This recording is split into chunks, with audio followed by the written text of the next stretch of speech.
e bem-vindos ao Discurso Direto, o programa de entrevistas do Novo com a JE-TV. O Orçamento do Estado está à porta e por isso viemos falar com o vice-presidente do Grupo Parlamentar do PSD, Luís Gomes. Obrigada por ter aceitado o nosso convite. Muito obrigado, eu. Comecemos pela administração pública. O Governo sinalizou que a negociação salarial começará com uma base de 2%. O que é que lhe parece este número? Bem, o que me parece efetivamente é que é uma questão inequívoca, é que o Governo, no anterior Orçamento de Estado de 2022, recusou-se a assumir a perda de compra dos funcionários públicos. Ou seja, dado o aumento quase que galopante da inflação no nosso país, havia realmente, e há realmente, uma descida, uma perda do poder de compra dos funcionários públicos da administração pública, dos funcionários da administração pública. E relativamente a essa matéria, o que é que nós deparamos? O Governo entendia que a inflação era um processo absolutamente conjuntural e de curto prazo. Portanto, na altura o PSD apresentou ao Governo uma proposta de 4%, que foi chumbada.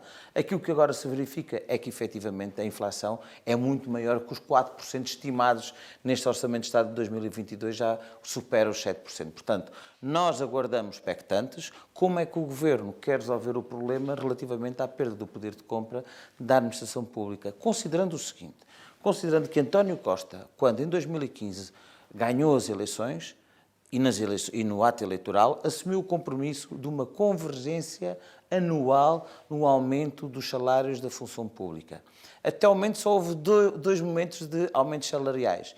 Um primeiro momento em 2020 de 0,3%, manifestamente insuficiente, e outro momento, já com as eleições marcadas de janeiro de 2022, em que produziu um aumento, em que propôs e implementou um aumento de 0,9%. Portanto, isto significa que, ao longo dos últimos 7 anos desta governação do Partido Socialista, os funcionários da administração pública têm vindo a perder, a olhos vistos, a poder de compra. Agora, aquilo que nós entendemos é que tem que haver aqui, aguardamos expectantes, uma posição do Governo relativamente a esta matéria. O Governo tem veiculado uma ou outra informação que me parece que estão claramente aquém daquilo que é um ajustamento no sentido de minimizar a perda de poder de compra destes funcionários.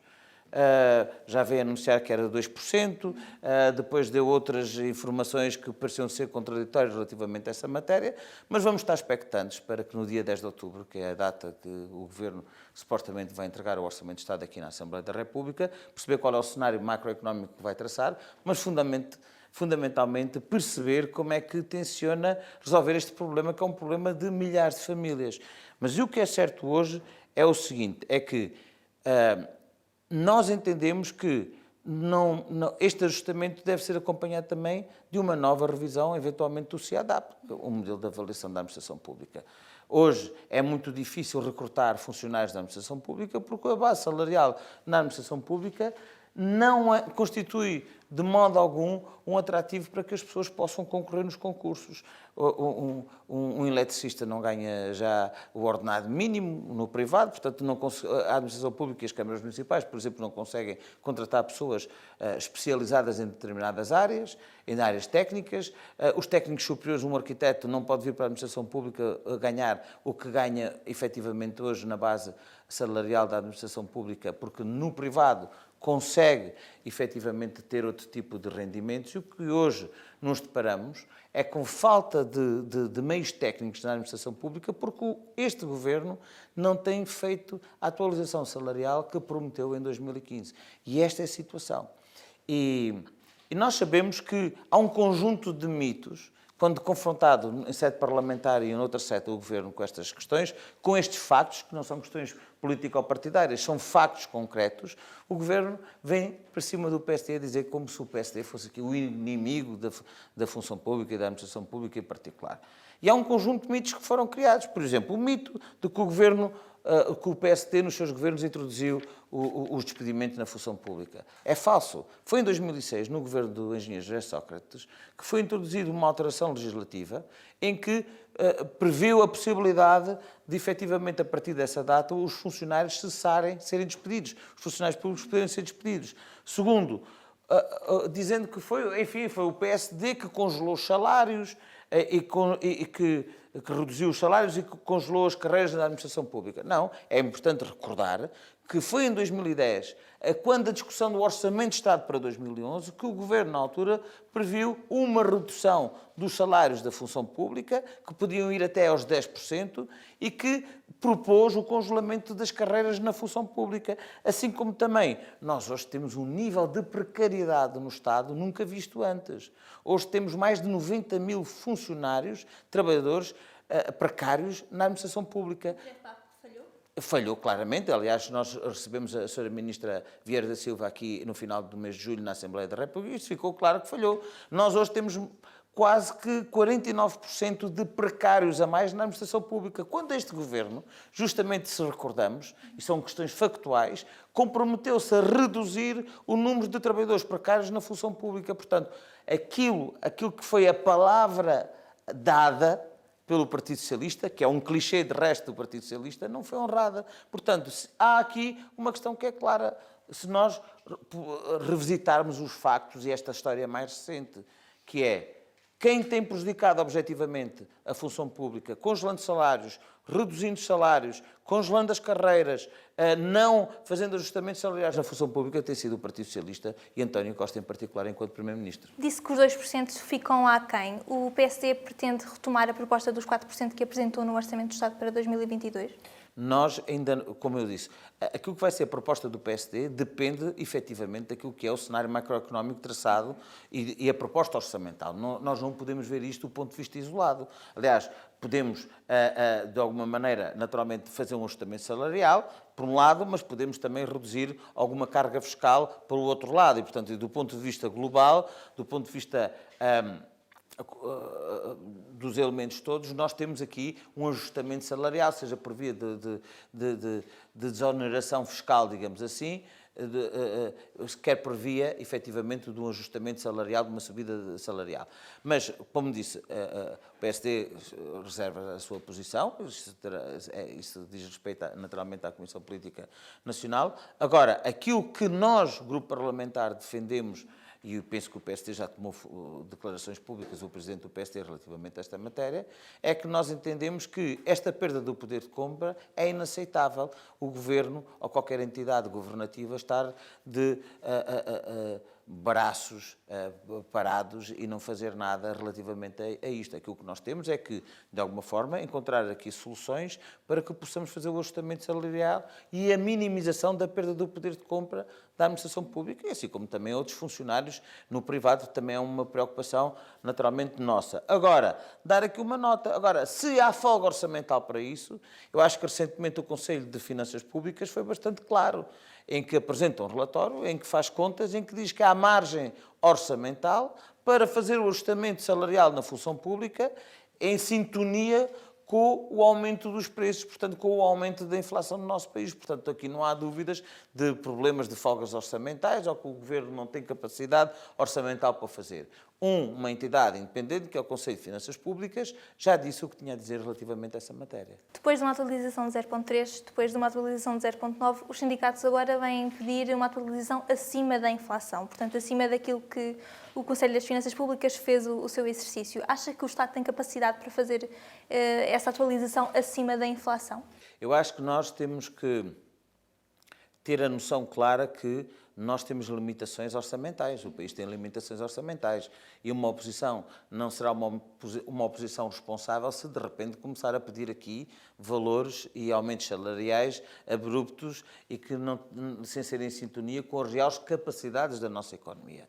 Aquilo que nós estamos aqui a defender e o que o PSD defendeu no passado e certamente terá uma atitude responsável relativamente a essa matéria é que procuramos defender um ajustamento salarial face à perda do poder de compra dos portugueses e dos trabalhadores da administração pública, por um lado, mas, por outro lado, também explorar outras iniciativas, outras propostas, que é uma baixa daquilo que é o peso da carga fiscal que tem hoje nos trabalhadores portugueses em geral e nos trabalhadores da função pública também em particular, naturalmente, baixar, aligeirar e, eventualmente, também defender aquilo que é a política do mérito na administração pública. Ou seja, nós temos de ter políticas. Isso cabe ao Governo implementar. Nós não estamos no Governo, não temos a governar, portanto, nós não vamos substituir-nos ao Governo. Cabe-nos a nós expressar um conjunto de preocupações e uma preocupação que nós temos é, no Estado, a administração pública não pode também deixar perder a sua capacidade para atrair quadros técnicos de referência, porque nós entendemos que a administração pública não deve ser um custo de contexto para a nossa economia e, infelizmente, hoje assistimos à degradação. Ainda hoje tivemos aqui uma conferência relativamente à modernização e à digitalização da administração pública e ficou claro que certamente está a ser feito um trabalho interessante, importante, relativamente à facilitação, digamos, via digital dos diferentes procedimentos da administração pública. Agora, todo esse trabalho que está a fazer é incomportável, não faz sentido. Nós temos, ao mesmo tempo, repartições das finanças que estão fechadas e que só se consegue fazer atendimentos via online quando há disponibilidade, tendo que as empresas esperar e pessoas individuais esperar dias, às vezes semanas, para atendimentos. Quando temos os registros notariais também fechados para se tirar um passaporte, para se tirar um cartão de cidadão, para se resolver qualquer outro assunto só com marcação e por vezes é impossível contactar os serviços e fazer a marcação. Isso é absolutamente inconsequente, esta digitalização, se nós não tivermos um estado de portas abertas e que facilite e que não seja um custo, mais um custo de contexto que nós temos hoje na economia portuguesa. E, portanto, aquilo que nós hoje defendemos é que a administração pública, os trabalhadores da administração pública, deve-se travar a perda gritante, digamos assim, daquilo que é o seu poder de compra, mas, por outro lado, também encontrar fórmulas e implementar políticas que procurem cativar, procurem receber bons quadros, porque a administração pública precisa de bons quadros para tomar boas decisões. E aqui, sem dúvida, que é com um novo sistema que é preciso revisitar, eventualmente o CIADAP. Sobre essa questão da política de mérito, a questão das cotas é uma das mais polémicas. Acha que realmente é possível acabar com elas, como pedem os sindicatos?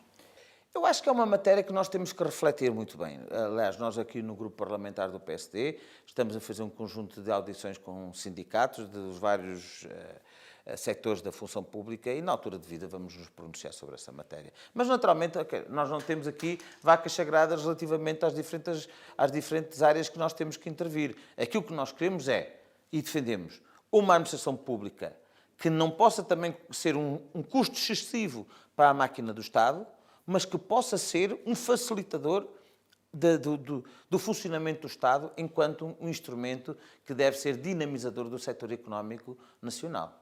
Faço-lhe esta pergunta de outra forma, então. Como é que o Estado pode ter uma política de mérito quando as melhores notas estão condicionadas a um certo número de vagas, digamos assim? Por isso mesmo é que eu digo que é preciso revisitar o CIADAP. O CIADAP já tem alguns anos esta parte, se calhar já está muito próximo das 2 décadas em que entrou em funcionamento e se calhar há muitas vertentes do CIADAP que nós temos que alterar. E, portanto, aquilo que eu posso dizer é que, efetivamente, as pessoas que demonstraram um bom desempenho, uma boa performance na função pública, qualificadas, seja do ponto de vista de técnicos superiores, seja do ponto de vista de quadros técnicos, devem ser premiados e deve haver condições para que possam fazer a progressão das cadeiras, da sua carreira, perdão. Porque, senão, nós não estamos... Há muitos e bons trabalhadores na máquina do Estado e essas pessoas precisam de ser acarinhadas e precisam de se sentir valorizadas trabalhando para todos os portugueses. E, portanto, eu acho que nesta revisitação que se tem que fazer do CIADAP, sem dúvida nenhuma, essa matéria é uma matéria que nós temos que voltar a analisá-la e voltar a abordar. E é por isso mesmo que o Grupo Parlamentar do PST, está a falar com os sindicatos, vai falar com os sindicatos todos, para podermos ouvir aquilo que são todos os pontos de vista e podermos fazer a melhor avaliação e prepararmos uma proposta nesse sentido. Sobre essa questão do CIADAP, a negociação teve 2 ou 3 reuniões e depois não avançou mais, ficou mesmo por ali. O Governo diz que quer reabri-la, mas ainda não o fez. Está de alguma forma a desvalorizar as carreiras dos funcionários públicos? Não, o Governo? O Governo. Bem, eu acho que aquilo que o Governo tem feito é desconsiderar os trabalhos, os funcionários públicos. Desconsiderar. E porquê é desconsiderar? Porque, assim como os funcionários têm que ser avaliados, o Governo também tem que ser avaliado. e o avaliado em função dos objetivos que estabelece. E há uma questão que é clara, que é este governo deste país, pese embora o governo dizer que pôs Portugal a crescer acima da média da Europa, bem, os funcionários públicos perderam ao longo destes 7 anos, se calhar ficaram abaixo, foram os funcionários públicos no quadro da União Europeia que mais perderam poder de compra. E, portanto, isto é desconsiderar as carreiras públicas. Hoje não é atraente, não é atrativo vir trabalhar para o Estado português, porque as pessoas não se sentem valorizadas, não há qualquer tipo de esperança de poder vir a prosseguir, a ser valorizado numa carreira, fazer uma carreira como era antigamente. E, portanto, o Partido Socialista tem sido useiro e vozeiro em fazer promessas à administração pública, aos trabalhadores da administração pública, sempre que há eleições. Aliás, como se viu, que em 2015 dizia que todos os anos vamos fazer um aumento nos salários da função pública. Só o fez em 7 anos 2 vezes, uns míseros 0,3% e uns míseros 0,9% já com as eleições marcadas. Isto é, eleitoralismo puro à custa daquilo que são as dificuldades das pessoas. Por isso é que eu disse que este governo não só não tem valorizado, mas como tem desconsiderado a função pública. Além da avaliação e dos salários, que outras medidas é que acha que poderiam atrair e reter talento na administração pública, especialmente quadros mais jovens? Bem, aquilo que me parece importante neste momento o país precisa também de uma nova arquitetura da função pública. Ou seja, nós temos ainda um Estado muito pesado, há departamentos do Estado que fazem sentido, há outros que começam a não fazer sentido, é preciso reorganizar face aos reptos da economia. Não é por acaso que António Costa, por exemplo, pretende adiar a concretização do PRR.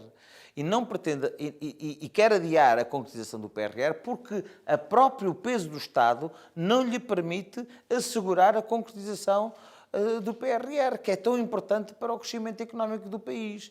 E repare, se formos verificar, desde que foi anunciado em 2020, se a memória não me falha, o PRR até os dias de hoje, a concretização e execução do PRR está muito aquém das expectativas. Há um ponto que já foi alertado por Bruxelas, a dizer que os prazos são para se cumprir e porque a União Europeia precisa que os PRRs possam ser concretizados. E, portanto, eu acho que, para além das medidas de ajustamento salarial e da avaliação, enfim, dos funcionários, porque aqueles que são os bons trabalhadores têm que ser avaliados, e avaliados significa fazer um bom desempenho e ter uma esperança de progredir nas carreiras da função pública. Aquilo que nós temos hoje é que redirecionar a função pública num contexto que tem muito mais a ver com a parte dos reptos da economia, por exemplo. Claramente deve haver algum empreendedorismo na função pública, alguma inovação dentro da função pública. Agora, isso obriga que nós possamos pensar e reequacionar a função pública atendendo àquilo que são os desafios da economia hoje, da modernidade, digamos assim. A digitalização, acho que há um repto que é muito interessante, está a ser feito, mas deve-se estender a toda a máquina do Estado. E não é possível, e quero aqui muito frisar este assunto, até porque hoje tive a oportunidade, o PST teve a oportunidade de dizer aqui no debate que houve sobre a modernização e digitalização da administração pública. Há uma questão que é clara, é absolutamente inconsequente, é incoerente nós apostarmos milhões na digitalização, mas, por outro lado, ainda termos que bater à porta da repartição para nos abrir a porta. Isso é que é absolutamente inconsequente, isso é que não faz nenhum sentido e é investimento deitado abaixo. Assim como é inconsequente termos repartições, como saíram há pouco nas notícias, com formigas, enfim, sem condições, em que chove lá dentro, os tribunais em circunstâncias muito miseráveis. E, portanto, nós temos que fazer uma avaliação global e não é pôr só naquilo que são as grandes parangonas dos jornais e dos telejornais aquilo que são os milhões que se joga para cima para criar notícia, para fazer o fogacho noticioso, e depois há muitos trabalhadores da administração pública que querem trabalhar e não têm condições para o fazer. Certo. Uma nova arquitetura, disse. Isso significa que o Estado tem trabalhadores a mais ou a menos? Não, eu acho que aquilo que nós sabemos é que o Estado tem um mau planeamento dos seus recursos humanos. Há, manifestamente, setores do Estado que têm trabalhadores a mais, há outros setores do Estado que têm trabalhadores a menos. Okay? Se nós vamos, por exemplo, a uma CCDR, a uma área do planeamento, que é uma área que eu me relaciono até do ponto de vista profissional bastante, percebemos que tem técnicos a menos. E porquê? Tem técnicos a menos porque nenhum arquiteto, nenhum engenheiro já hoje quer ir para a administração, para a função pública trabalhar. Não é minimamente atrativo. Não há nenhuma esperança de carreira. Não, é para regredir.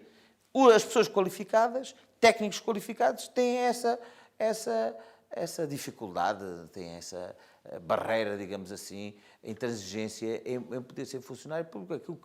Por isso é que é importante nós olharmos como um todo.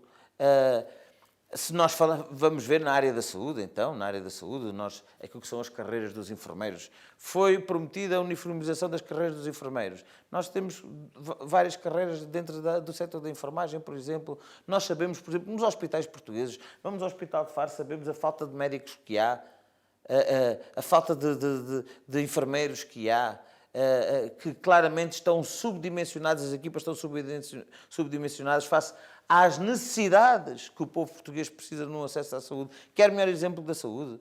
Por exemplo, vamos ver no caso do Algarve, onde o círculo eleitoral onde eu fui eleito, o Círculo de Faro, nos últimos 4, 5 meses, semana sim, semana não há pediatras nas urgências. Aliás, foi notícia neste fim de semana não haver pediatras nas urgências do Hospital de Portimão. É absolutamente inaceitável isto. E, portanto, quando se diz que este governo salvou o Serviço Nacional de Saúde, por favor, vamos àquilo que são os resultados e à performance das políticas do governo no setor da saúde, e facilmente percebemos que aquilo que nós temos também assistido nos últimos anos é a degradação total daquilo que é uma herança que nos deu o 25 de Abril, que foi o Serviço Nacional de Saúde, que tem estado numa degradação consecutiva em detrimento dos privados. Não é? E a propósito disso, melhor incapacidade, maior capacidade nunca vi de mentir aos portugueses de uma forma descarada. O Orçamento de Estado de 22, que foi aprovado em maio passado, dizia que até ao final do terceiro trimestre deste ano, portanto até dia 30 de setembro, agora esta semana, final desta semana, seria aprovado o caderno de encargos e lançado o caderno de encargos para lançar a parceria público-privada para a construção do Hospital Central do Algarve. Zero. Para além das políticas salariais que nós já aqui falámos de uma forma bastante insistente. Sobre essa questão das políticas salariais, queria só perguntar-lhe até onde é que se poderia ir? 2% é a quem, 4% ainda não sabem? Tem ideia, sem comprometer as contas públicas? Não, eu não vou adiantar um número concreto, como disse. Nós não, de uma forma séria, não se pode adiantar um valor, ok? Porque é o governo que está na posse daquilo que é o cenário macroeconómico. O ajustamento salarial tem que ser em função daquilo que é as variáveis macroeconómicas que o governo assumir no quadro deste orçamento. Podemos concordar com elas ou podemos não concordar com elas. Mas quase que diria que o valor, que é um valor, que 2% que foi dito com o governo, está manifestamente aquém daquilo que são as necessidades. Como é que se pode admitir que haja uma perda de 5% a 6% de um setor importante da sociedade portuguesa, são os funcionários públicos, num só ano? Portanto, isto é absolutamente inaceitável. E, portanto, isso significa que, já hoje, com o Orçamento de Estado que está em vigor, com os aumentos que foram bastante reduzidos, como sabemos, nos funcionários públicos face aos valores da inflação, significa que temos funcionários públicos hoje a perder entre 50 e 284 euros todos os meses. E se acrescentarmos aqui o aumento dos juros do crédito à habitação, percebemos, e o nível salarial médio da função pública, percebemos, num estado totalmente de aflição, que vivem milhares da função portuguesa e a esmagadora maioria dos funcionários públicos. E é sensível ao argumento que a dívida pública é demasiado elevada para termos margem para fazer essa recuperação do poder de compra? Bem, eu aí reporto-me a uma entidade insuspeita, que é o Conselho de Finanças Públicas. O Conselho de Finanças Públicas muitas vezes é crítica relativamente àquilo que são os gastos do governo face à dívida pública, mas no caso em concreto foi bastante claro em dizer que este governo, tem enchido os cofres à custa da perda do poder de compra dos portugueses. este governo, à custa da inflação, que significa perda de poder de compra, porquê? Porque não há um ajustamento salarial respectivo, portanto, tem havido a perda de poder de compra dos portugueses, os funcionários públicos, que têm perdido entre 50 e 284 euros todos os meses, não é por ano, é todos os meses, ok? Enquanto os funcionários públicos perdem esses valores todos os meses, o Estado tem ganho miles de milhões. Portanto, e é este ajustamento que tem que ser compensado. E é por isso, e é essa folga orçamental, que o Conselho das Finanças Públicas, de uma forma muito clara, muito direta e inequívoca, diria até, tomou uma posição no seu relatório a dizer há folga orçamental para podermos fazer ajustamentos salariais na função pública. Portanto, eu acho que não vale a pena estarmos mais aqui a dissecar outros argumentos, quando os argumentos são muito claros, muito objetivos e muito transparentes relativamente a essa matéria. Já agora sobre a degradação também da administração pública. Eu recordo que o último relatório da Provedora da Justiça, da Provedoria da Justiça, foi bastante claro. O último relatório da senhora Provedora diz que existe claramente um aumento de queixas. O aumento de queixas nesse relatório aumentou 19% face ao ano anterior. 19% relativamente ao funcionamento da administração pública. Portanto, significa a tal degradação que eu falo. Mas há mais coisas para se tratar.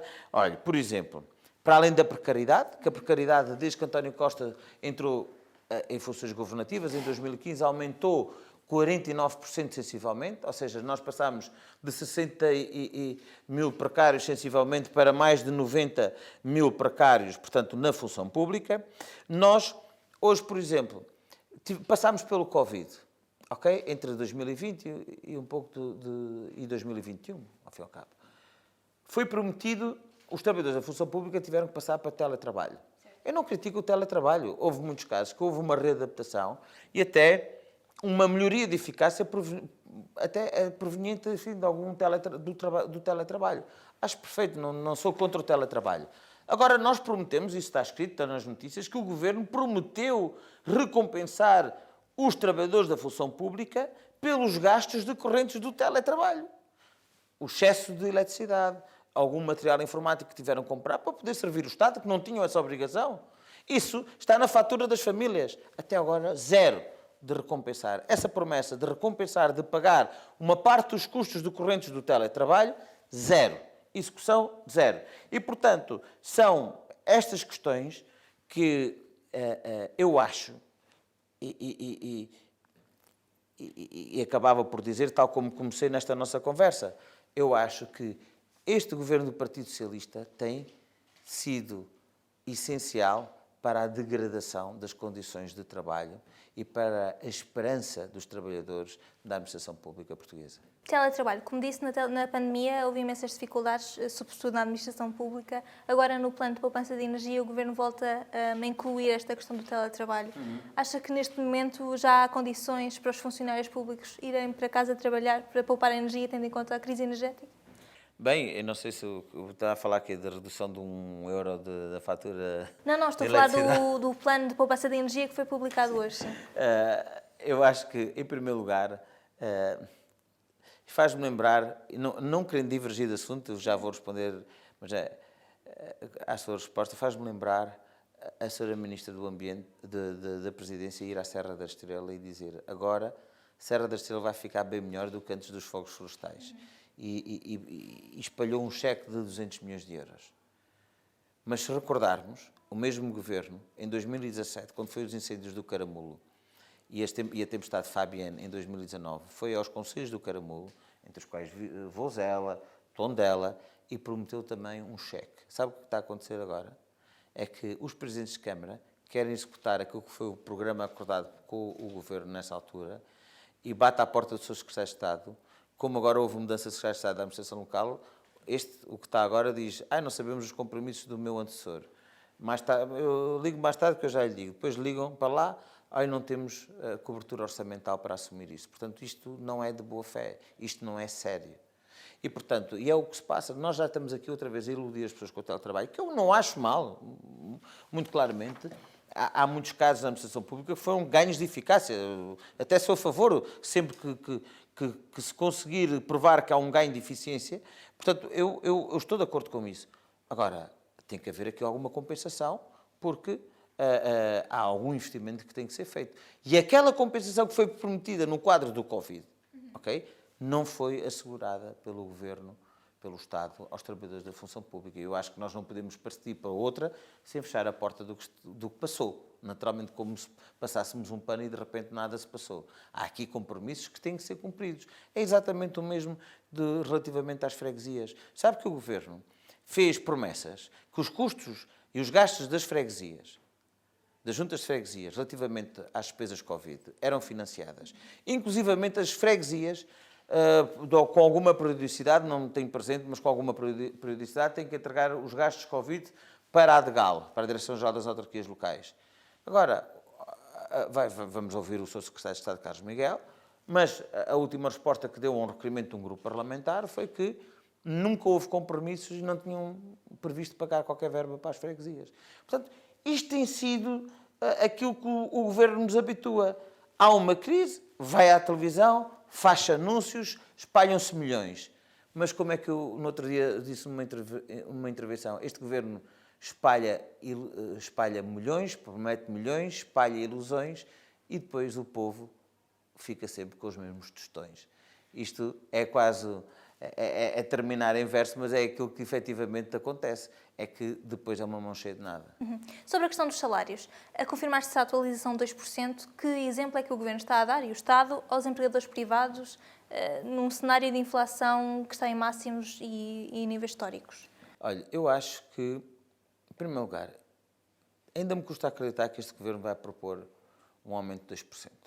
Eu acho que o Governo, isso foi mais uma manobra do Governo, gerar aqui um buzz noticioso para depois vir como um coelho qualquer virtual na cartola. A sua questão foi? Que exemplo é que o Governo dá aos empregadores privados quando ele próprio dá 2%? Essa é que é a questão. Essa é que é a questão. É que este problema do perda de poder de compra não acontece nem ocorre só no setor público, acontece no setor privado. Aquilo que nós defendemos é que deve haver aqui também estes ajustamentos no sentido de poder minimizar a perda de poder de compra. Mas também insisto, os ajustamentos ou as medidas, as políticas a implementar relativamente a essa matéria não têm de ser apenas, forçosamente, pela via do aumento salarial. Nós hoje temos uma carga fiscal enorme no nosso país. Aliás, o Sr. Ministro da Economia está isolado no Governo porque propôs uma redução do IRC. Porque o Ministro da Economia é uma pessoa sensata, uma pessoa com mundo, uma pessoa, não é por acaso que António Costa convidou para desenhar aquilo que era a estratégia do PRR, aquilo que era o Portugal do futuro, e o Sr. Ministro da Economia claramente diz que o Portugal só tem futuro se baixar a carga fiscal. Ou recordamos, temos que regressar ao tempo da Troika, quando o Partido Socialista acusava o PSD de estar no Governo de ter uma grande carga fiscal, quando afinal foram eles que prepararam o memorando da Troika. Ok? Portanto, temos que ser sérios. E a seriedade obriga que hoje Portugal asfixia os portugueses, asfixia as famílias portuguesas com a brutal carga fiscal que existe no nosso país. E esta é que é a questão clara. É que o ajustamento ou a minimização do poder de compra dos portugueses não depende apenas de um aumento dos salários. Depende, naturalmente, de algum ajustamento salarial que é preciso fazer, mas essas medidas também têm que ser compensadas com um desagravamento daquilo que é a carga fiscal exorbitante que existe no nosso país. Está a falar em particular do IRS? Do IRS e do IRC também. Em relação ao IRC, portanto, eu entendo que seria a favor da tal descida transversal de que falou o Ministro da Economia. Qualquer pessoa que tenha a noção e que conheça o país e que percorra o país e que conheça os setores de atividade económicas do país, entende perfeitamente que é inadmissível este Governo estar a encher os cofres do Estado, a ir retirar 1.000 milhões de euros aos pensionistas portugueses, ok? E depois manter o mesmo nível fiscal. para gastar onde quer e lhe apetece. É às vezes sem nenhum tipo de critério. Portanto, as regras são claras, as linhas orientadoras também são claras. O país precisa de respirar de uma enorme carga fiscal que tem a seus ombros. E eu acho que esse é um desafio para todos nós. E em particular também para o Ministro da Economia. Em alternativa, as grandes opções que já foram enviadas ao SES e aos parceiros sociais dizem que o Governo quer ajustar a estrutura do IRC para valorizar as boas práticas salariais. Acha que é uma medida demasiado cirúrgica para o momento atual? Acho que é uma medida que nós temos que ver efetivamente o que é que o Governo pretende. Ninguém em seu bom juízo pode estar a tecer comentários sobre virtuais promessas do Governo. Porque às vezes, como sabemos, por debaixo de uma pedra, diz na minha terra, sai sempre um lagarto, não é? O plano das famílias também era muito interessante e afinal fecha as contas e aquilo que efetivamente vai acontecer é que o Governo vai penalizar em 1.000 milhões os pensionistas portugueses, ok? Portanto, é preciso verificar as propostas, mas a partir do dia 10 estaremos cá todos para falar sobre o Orçamento de Estado e para cada uma das forças políticas e os grupos parlamentares proporem aquilo que bem entendem relativamente a essa questão. Sobre as pensões, acha que é um momento para rever a fórmula de cálculo da atualização regular? A gente não pode ganhar o jogo na Secretaria. Hoje há claramente um nível de pensões, há uma forma que estipula o nível das pensões. E não é quando essa forma não nos convém que nós vamos lá, então, a dar como uma coisa com uma mão e tiramos 10 da outra, que é aquilo que aconteceu, não é? O Governo deu com uma, assinou com 50% e de repente vai lá e tira 1 milhão, 1.000 milhões, perdão. E, portanto, isso é que não é sério, não é?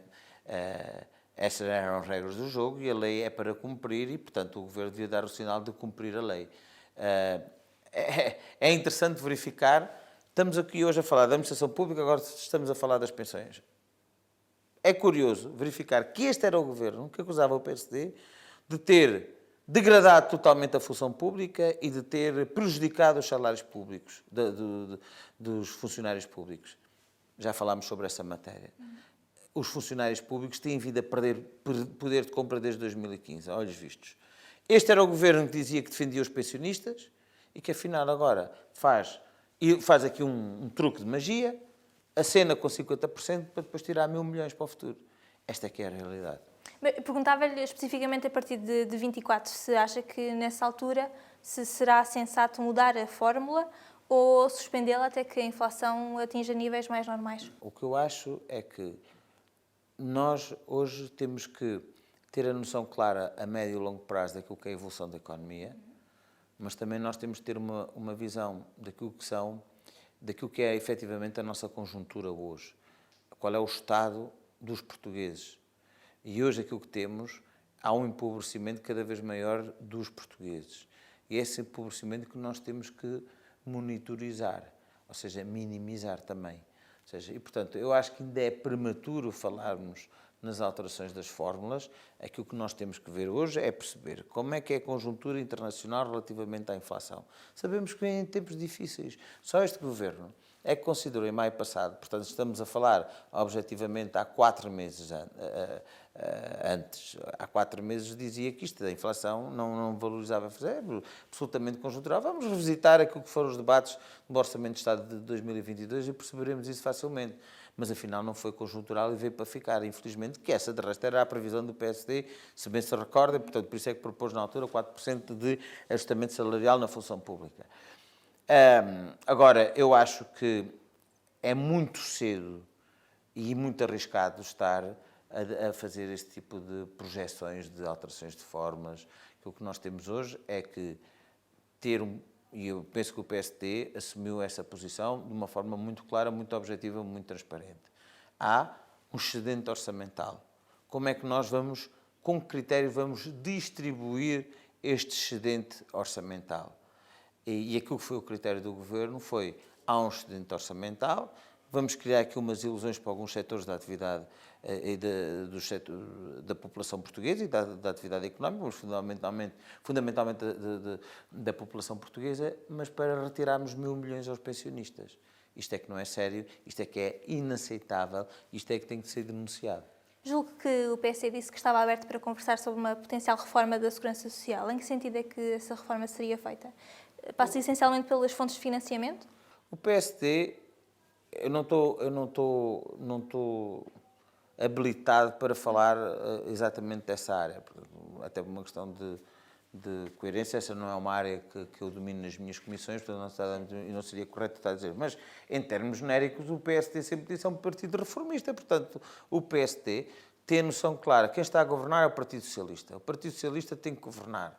E, portanto, não é só quando a coisa está-lhe a correr mal que chama o PSD, ajudem-nos aqui, como foi agora para o aeroporto, não é? O Partido Socialista e o Governo em particular, que é do Partido Socialista e António Costa, tem que assumir aquilo que são as necessidades do país. Porque se não for capaz de assumir, então não está a fazer nada no Governo. O PSD fará uma oposição responsável, uma oposição patriótica, uma oposição defendendo aquilo que são as nossas linhas mestras, os nossos pontos de diferenciação. E o nosso ponto de diferenciação é que nós nunca andámos a brincar com as reformas dos portugueses e sempre procurámos dar sustentabilidade ao regime da Segurança Social. E, portanto, o trabalho que foi feito por Passos Coelho agora começa a dar alguns frutos, não é? Em termos da estabilização e da sustentabilidade do setor, mas há reformas que têm que ser feitas e penso que o Presidente do Partido pronunciar-se-á sobre essa matéria. Disse que o PSD é um partido reformista. Acha que a prudência do PS, em contraste, tem evitado reformas que são muito necessárias ao país? Para haver conversações, tem que haver, digamos, também alguma coerência nos assuntos, não é? Mas, como eu disse, quem tem que tomar decisões é o Partido Socialista que está a governar. É o Governo. O Governo foi eleito há poucos meses para tomar decisões. E, como disse, o Governo não pode se chamar só Santa Barba quando faz trovões. Ou seja, não pode só chamar o PSD quando lhe dá jeito. O Governo tem que apresentar para o país um programa e tem que os executar. E nós estamos aqui na Assembleia da República para fiscalizar a atividade governativa. E aquilo que eu estou a falar consigo, alguns dados que eu estou aqui a reproduzir, fazem parte da avaliação que nós fazemos nestas áreas específicas, que eu tenho aqui algumas competências em particular, neste domínio da administração pública mais concretamente. Portanto, e é isso que nós vamos fazer, e esse é o papel do PSD agora. Os portugueses votaram no Partido Socialista com uma maioria, para o Partido Socialista governar. O PSD não tem culpa das atrapalhadas todas que têm existido ao longo destes últimos meses. Portanto, estamos a falar nos últimos 6 meses relativamente a este governo, que tem feito mais atrapalhadas do que nos últimos 7 anos. O PSD está absolutamente alheio. Agora, e não podem chamar sempre que querem o PSD para dentro, para meter as mãos nas atrapalhadas. Se o António Costa se chateou com o Pedro Nuno Santos, houve ali um problema, isso é um problema do Governo e os portugueses, no momento certo, analisarão e vão avaliarão aquilo que é o desempenho do Governo. Nós estamos aqui também com uma atitude responsável para constituir e para propor, e o Presidente do Partido tem dito isso muitas vezes, propor uma proposta e uma alternativa para o país. O Orçamento do Estado está à porta. Que expectativas é que tem para esse documento? Tenho muitas expectativas. Como eu quero dizer, eu acho que o país tem uma expectativa, o país quer saber como é que o Governo vai nos tirar deste risco enorme de pobreza crescente que o país está a atravessar. Há um potencial de aumento da pobreza nacional que nós estamos todos, e o PSD em particular, penso que sim, também está na expectativa de ver qual é a solução do Governo. E cá estaremos para avaliar. Esse é o nosso papel neste momento. Fiscalizar as políticas do Governo, fiscalizar a concretização das políticas do Governo e avaliar aquelas que são as soluções que o Governo apresenta para a governação do país. O Sr. Presidente da República alertou que o que vem aí é mau.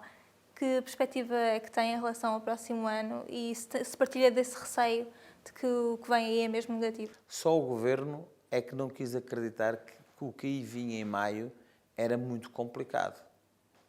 Só o Governo é que não quis acreditar. De resto, todas as pessoas de bom juízo entendem e com rigor e com análise de boa fé entendem que aquilo que vem é muito mau. Mas é pior ainda porque este governo não tem sido capaz de implementar medidas que minimizem aquilo que é um cenário negativo que está aí para vir. E que já está, de resto, já está. Já está, com o aumento dos créditos à habitação, com a degradação dos serviços públicos, com a degradação do Serviço Nacional de Saúde, a nível crescente. Hoje temos de ter a noção clara que hoje qualquer cidadão que não tenha dinheiro para ir a um privado tem problemas de saúde. Não há capacidade, não tem havido capacidade de responder às necessidades de saúde dos portugueses. Esta é que é a realidade. E, portanto, o cenário que aí vem, como disse o Sr. Presidente da República, e posso subscrever, é muito mau e eu acho que este governo ainda o está a transformar em pior. Certo. O Orçamento de Estado para 2022 foi, de certa forma, uma repetição daquele que tinha sido chumbado. Portanto, o de 2023 tem alguma expectativa. De que forma é que a maioria absoluta pode influenciar o desenho desse documento?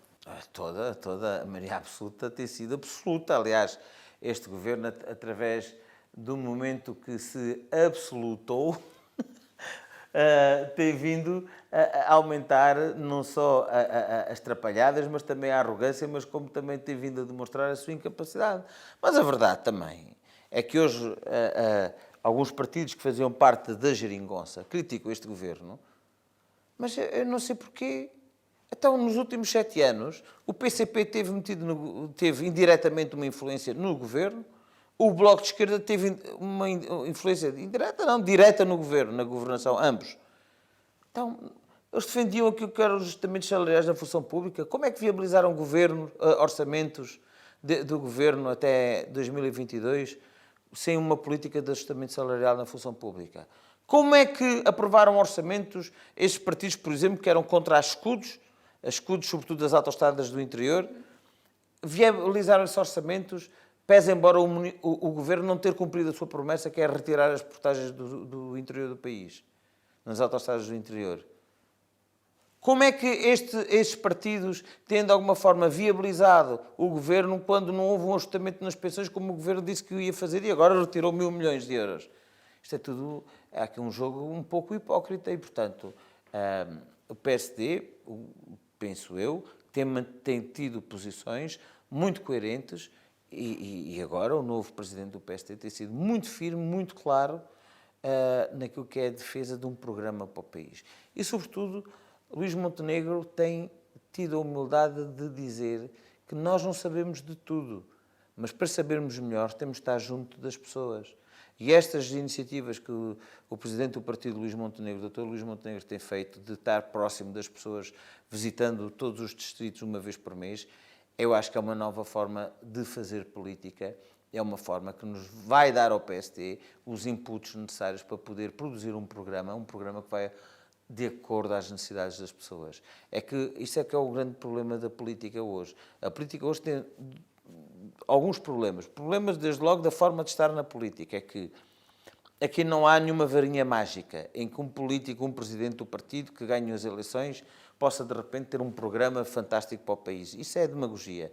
Por isso, eu subscrevo, reitero aqui, aquilo que o presidente do PSD tem feito tem sido inequivocamente meritoso, que é andar a percorrer o país, a conhecer o país, só contactando com as pessoas, com o tecido empresarial, com os diversos agentes económicos e sociais de cada um dos territórios, nós conseguimos ter um melhor conhecimento do país e, conhecendo o melhor conhecimento do país, apresentar melhor propostas do país, em primeiro lugar. Em segundo lugar, há uma questão que é uma questão que tem sido um problema de governos dos vários partidos, inclusivamente do PSD, é que a política económica tem estado a ser implementada de costas voltadas com uma política territorial.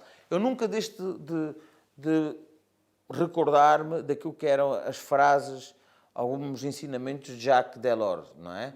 E o Jacques Delors dizia: não pode haver política macroeconómica sem haver política microeconómica de base territorial. O que é que isto quer dizer? É que nós não podemos ter um programa de política económica sem ter um território para acolher os investimentos previstos na política económica. Se não acontece como agora, e a prova disso é isto do Primeiro-Ministro querer adiar o PRR.